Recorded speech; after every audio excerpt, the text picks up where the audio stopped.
multi-resolution modifier. In this video, you will learn how to use the multi-resolution modifier. See, it is great for having multiple resolutions of a model. We will learn how to control sharp edges. And finally, we'll understand that it's best to apply to a base mesh that is the final low polygon version. So, now we've got that, let's hop straight on over into Blender. Okay, so back over in Blender, we left our church like this. Looking quite good so far, but let's add a bit more detail to these pillars. And that's what we're going to be focused on for the next bit. So I've hopped over into the 3D view, and I want to see just the pillars. So can I select them? Have I selected them? Yes. And I'm going to hide everything else with Shift and H. So there we go, there are our pillars. Now, for the life of me, I can't remember how high those pillars are. So a couple of options we've got. I know they're a whole Blender unit, which helps massively. But I'm going to scoot round to the side view now. So I could count the number of squares that are there if I wanted to. But there's a ruler in Blender, would you believe? So let's go find it. In the grease pencil section of the tool shelf, there is a ruler and a protractor, which is very useful. If I go ahead and click on that, I can go to the top here, and whilst clicking and dragging, I can measure the height of this, and we can see it's 12 Blender units high. Excellent. So I know how high I'm aiming for with my pillar as I do the final version, or towards the final version anyway. And to get rid of this, you can see a load of options along the bottom here. We can control and left click to add different points, different measuring points, and we can delete them as always by pressing the delete key in this case. And there you go, they're all gone and out of the way. So now there are 12 Blender units tool, let's focus on one. Let's go into edit mode and we'll take it from there. Okay, so now that we're in edit mode, what we're going to do is affect everything else. Now I'm not going to go into the details in this area here. I'm going to focus on the selected with the number pad full stop there. And looking around this one here, we're going to apply the multi-res modifier straight away. Of course, we need to do that in object mode, so let's go ahead. Oh, I'm still in this mode here, so I'm just going to press escape and get out when I use the ruler and protractor. So let's go ahead over here, and on the modifiers themselves, we've already got an array and a mirror set up. Now, the multi-resolution modifier is quite picky as to where it appears in this stack of modifiers, and ideally it wants to be one of the first. Not only that, but remember that this is a cascading effect, so this is going to be doing subdivisions again, so creating more and more geometry. The problem with that, of course, is the more geometry we create and then apply and then mirror an array, it can get very big very quickly, so we do have to be cautious about what we do. So, now the multi-res modifier has been set up, I can simply go ahead and click this subdivide button just here on the right hand side, and it starts to look a bit funny. And you're going to go to me, Mike, great, now my pillars look like that fancy lemon squeezer doodah you can get. But don't worry, the reason why it's done this is because we've not told it that certain edges are in fact sharper than others. And we can do that very easily by hopping into edit mode, and you'll notice they go back to their underlying shape. That's very important, so you will have to hop in and out of edit mode to object mode quite a bit. Now if I select this top edge running along here, so let's make sure I'm in edge select, and in the properties panel, if you've not got it open, it will be the N key, there's edges data and mean crease. Now I'm going to set that at 1, and then hops into object mode and see what happens. Oh look, we've got a sharp edge, and we can change that. So if we hop back into edit mode and perhaps set it at 18 or 0.18, it doesn't look quite as good. Let's go up a little, get in there, and you can see you can end up with some very strange artifacts going on, and I do think that looks incredibly strange. You can do things to sort that out. The other way, of course, to add extra sharpness to an edge is to use the loop cuts that we've done before, and that will actually change the geometry quite significantly.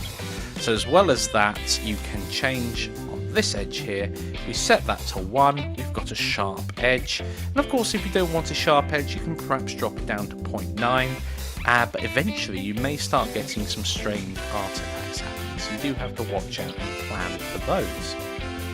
Okay, so what else can we do with the multi-res? Now the multi-res really does come into its own when sculpting, and we're not going to be doing it well.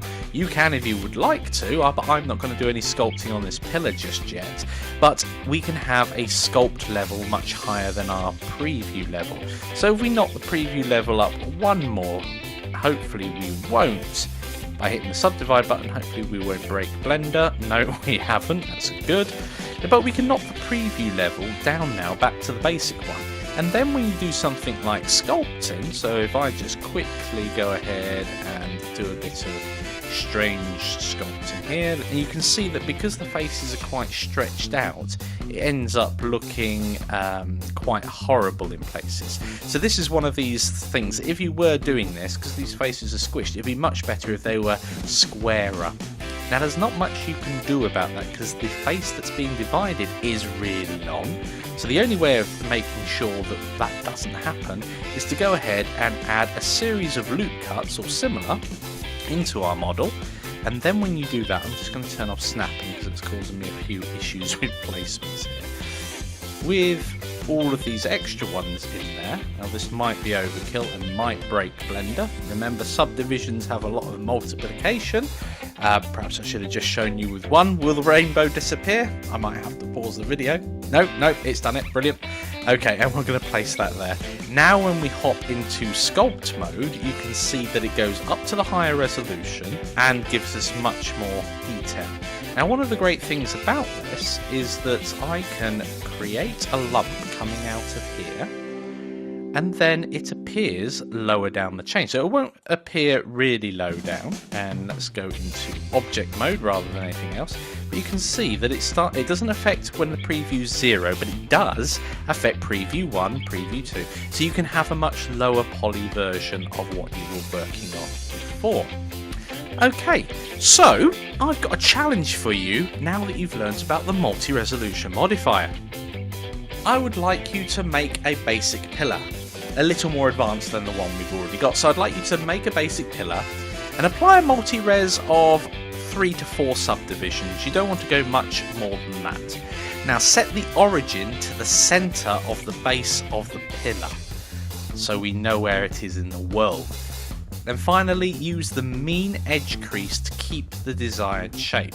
Now to give you an example of the pillar type I'm going for, well, this is the low poly model that I'm going to be going for here. I'm going to make that up, and this is very, very similar to the chess pieces that we've made in the past.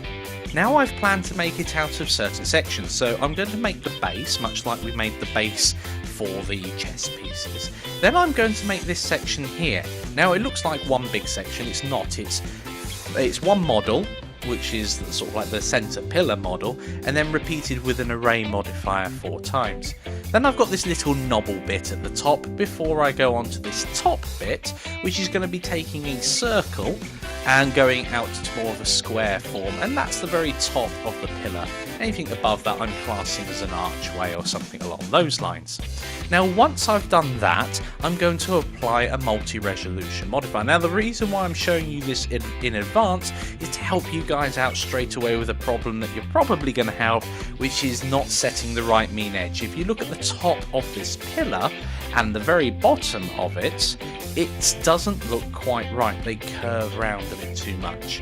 However, when you apply the correct mean edge, and I haven't gone completely sharp here, I've gone sort of like 0.9 or something along those lines, you get a much better object overall. And you can see that I've done the pillar as well, because I thought those indents it had were a bit too exaggerated. Excellent, so now you've got an idea about what is coming up. I'd like you to pause the video now and give that a go. Okay guys, welcome back. Now the solution I'm about to go through, I doubt I'm going to be able to fit in just the 10 minutes we've got left, so I'm going to split it up into 2 sections just so you guys know what's coming up. Now I'm going to focus on the base and the middle section in the next few minutes, and then in the next lecture we'll deal with the top of the pillar itself. So without further ado, let's hop straight on over into Blender. Okay, so back over in Blender, I'm not going to delete these pillars just yet, but I've made some details about where they're positioned, how the array modifier and everything else is all set up for them, and the mirror modifier as well, just in case we need to delete them later on. Of course, my positioning may be different to yours, so do take a note of that. I've looked at the transform up here for the properties, and we can see the X, Y and Z location for the originating pillar for the array and the mirror. And just bear in mind here the Z coordinate, how far up it is. If we have a look, our origin itself is halfway up these pillars. So in fact, my Z coordinate, if I were to place the origin on the bottom, would be 1. Anyway, enough of that for the moment. One thing I am going to do is I'm going to remove the multi-res modifier from these because it simply isn't necessary. And all it's going to do is slow down Blender. Right, let's go to another layer. So I'm going to go to layer 2. And in the spirit of things, I'm going to go to my layer management as well and call this the pillar layer. There we go. And I'm just going to call this church, building. I'm not quite sure what to call it at the moment. We can always rename things later on. So we're looking at the second layer at the moment, and you can also press 1 and 2 to go between them. Of course, we can't see the other bits and bobs at the moment because they're all hidden. In fact, what I am going to do, in front of this pillar, I'm going to put the word temp, just so I know in the outliner that pillar there is the temporary pillar that we've had set up just for placement. It is a placeholder. So let's go in and center our 3D cursor. I'm going to use Shift and S and cursor to center, and I'm going to add a circle. So mesh, circle, brilliant. Let's focus on that circle. I'm going to lower the number of vertices down to 16 to make it relatively low poly. I'm going to leave it a radius of 1, which gives us 2 Blender units wide there. But the fill type, I'm going to fill it with a triangular fan. Now, I know I'm going to use a bit of a hack here. I've been thinking very carefully about how to model this base, and I want it to be 1.5 Blender units tall. So, in order to do that, I'm going to position the 3D cursor, and let's do that now. So in the properties view here, I'm going to go to the Z coordinate of 1.5, and that's going to put the 3D cursor up here. And I'm going to add, whilst in edit mode of this circle, I'm going to add another circle. And I'm going to set its radius, so I'm going to open up the tool shelf down here to 0.75. And now I know that is the right size. In fact, looking at it, it might not be small enough. I thought that would be small enough, perhaps it isn't. So I'm going to make that even smaller. 1 meter across, let's go for 0.6. Yeah, that looks much better. Okay, plans changing on the fly, but that doesn't alter why I've done it like this, because now I can select this edge loop here and this edge loop here and bridge edge loops. So I've hit space there to bring up the search, and I can go to bridge edge loops. Another thing that you can do to bring up the edge menu really quick is Control and E, which is very powerful as well. And then we can go through and bridge edge loops. So Control and E for edges, Control and F for faces, and yep, you guessed it, Control and V does the vertices as well. Very powerful, that. So let's go and bridge edge loops. So that doesn't look quite like the base of the pillar at the moment, but it means the top and the bottom are the right size. So at the top here, I've got a little bit of playing to do. I'm going to inset these faces, but only a little.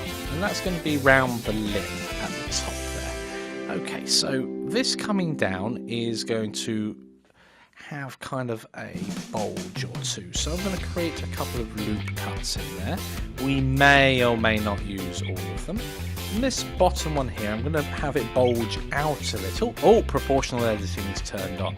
So I can make it bulge, but it's not going to bulge how I want it to. So I'm going to turn that off. I'm going to scale that out ever so slightly, and that's going to come back in. I'm going to select a load of edge loops here. Oh, looks like I've just enabled another view. And I'm going to pull that down. Excellent. this edge loop here, scale that in. This one here, put it down, and this is all the sort of similar stuff that you've done before with the pawn, in fact, in the chess set. So let's see how that is looking with the modifier applied. So let's use the multi-resolution modifier and up the subdivision count to 4 I'm going to go with. Okay, that's getting there. Now the bottom, of course, is very smooth at the moment, and in fact this pillar would wobble about. So let's go ahead and make that edge down there. Let's scroll up. And then the mean crease, create 1, because I do want that a hard edge, because that's where it impacts the ground. Well, actually, yeah, I'm going to leave it a hard edge.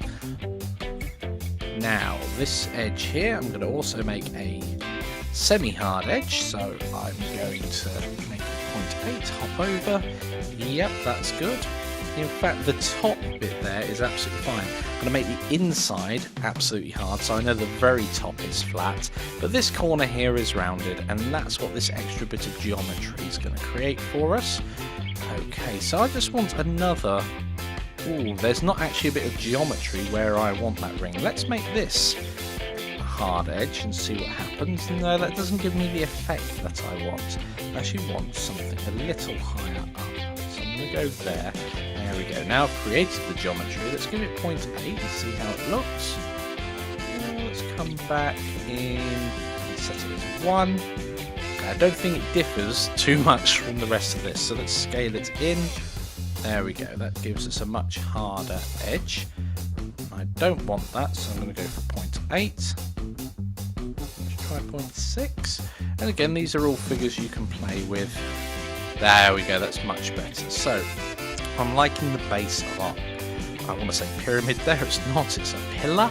And let's go to the top bit here. So, we're going to start afresh on a new object now, and this is going to be the main body of our pillar.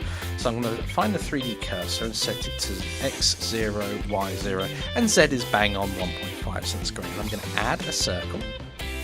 So mesh circle of 0.6, that's what we decided before, which is great. And yeah, that's it. Let's just add that, hop into edit mode, and this one's going to be 2 meters tall, or 2 blender units tall. And there's going to be 4 of them. So this one's going to be relatively straightforward. I'm going to inset, just like I did before. I'm going to grab this bottom thing here and just hide it out of the way. Before we do that, let's name it pillar base. Naming. Pillar base. Okay. This one here is going to be pillar section. Excellent. And we're going to have to put the multi-resolution modifier on it, and I'm going to keep them all subdivided at level 4, and we can see it doesn't look quite right yet. Let's hide that out of the way, hop into edit mode on this one, and again the faces on the bottom, and once we've grabbed those faces we can insert ever so slightly, and it's those edges there that we've just created that we want to be 100% sharp, because that ensures that the top and bottom bits are totally flat. There we go, and a mean crease of 1. Let's hop into object mode and see how that's looking. That's perfect. Well, I think it's perfect. Let's array them and see what it looks like. So I'm going to add another modifier of type array, and they're going to naturally go skyward. So I'm just going to minimize our multi-res, relative offset of 0 there, and 1 object up the top there. And we want 4, I believe, in total. Okay, now that looks pretty good. There's a few bits of tidying we can do. It looks like it comes in a little too harsh around that corner. So I'm going to hide the array modifier. And this edge here, I'm just going to make it a little bit more firm as it comes around. Okay, let's try the array modifier again. Yes, that looks a bit better, and it's the bottom as well that's curving around too soon. Now we could do this with edge loops as well, but edge loops create more and more geometry, and we want to keep things as low as possible. So I'm going to try 0.6 there as well. Okay, that looks a bit better. Yeah, much better around there. Excellent. So now we've got those out of the way, What we need to do next is the top bit, which is a little bit more challenging. And I will see you guys in the next lecture to finish off our pillar.